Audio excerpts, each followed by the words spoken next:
fun to eat supper with your family, especially when there is good food on the table. Continues to climb. It's clear more and more families are turning to food banks. 20% of Canadians are skipping meals because they can't afford food.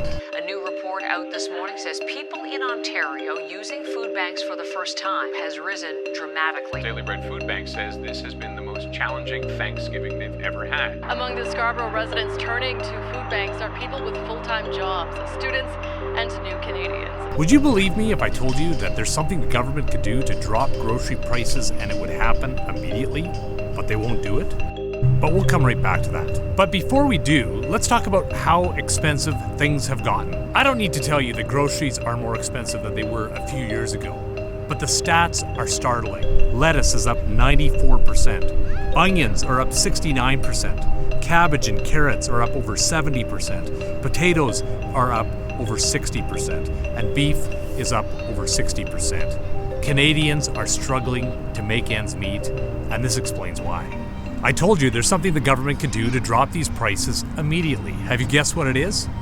The government could eliminate the carbon tax tomorrow, and it'd have a meaningful difference in dropping the prices of groceries for every single Canadian.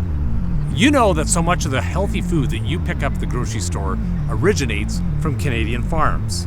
But did you know that when fully implemented, the carbon tax will cost the average farmer over $150,000 per farm per year? So the farmer pays a carbon tax, and the trucker that hauls the food away from the farm pays a carbon tax, and then the processor pays a carbon tax, and then the baker pays a carbon tax. Finally, the grocery store pays a carbon tax. And at the end of the day, when you show up at the grocery store, you pay for all of it. By reducing the carbon tax on the farmer, on the trucker, on the processor, on the baker, and on the grocery store, at the end of the day, you would pay less for your food.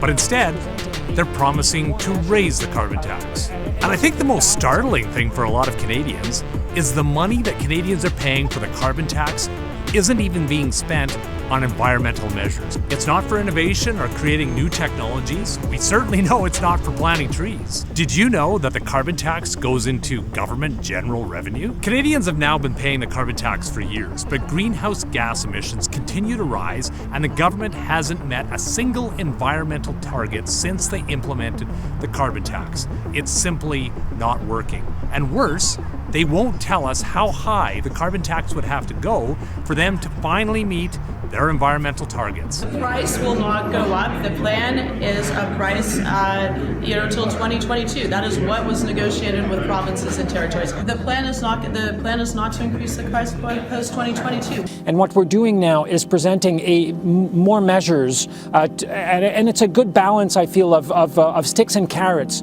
in order to have as much efficiency as needed. That pricing needed to be above $100 and even $120. We'll be at $170 by 2030, so it is going to be a pretty serious incentive. What we're also guaranteeing is that this tax, this pricing I know that there were many Canadians that were very hopeful that a carbon tax would make a meaningful difference in protecting Canada's environment. But the harsh reality is, it hasn't made a difference at all.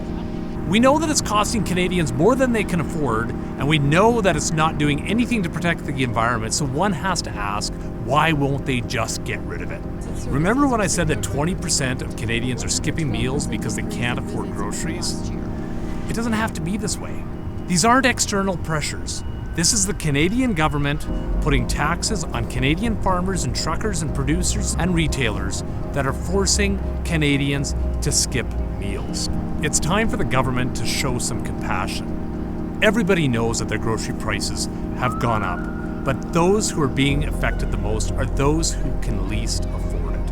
When the Liberals first brought in the carbon tax, we told them that it was going to be a tax on everything, and that those who were most vulnerable, who could least afford it, would be impacted the most. We take no joy in being right, but we were. And it's time for the government to recognize the suffering that so many Canadian families are facing. It's time for them to eliminate the carbon tax. And if they won't get rid of it, it may be time for Canadians to get rid of them. And as always, thanks for watching.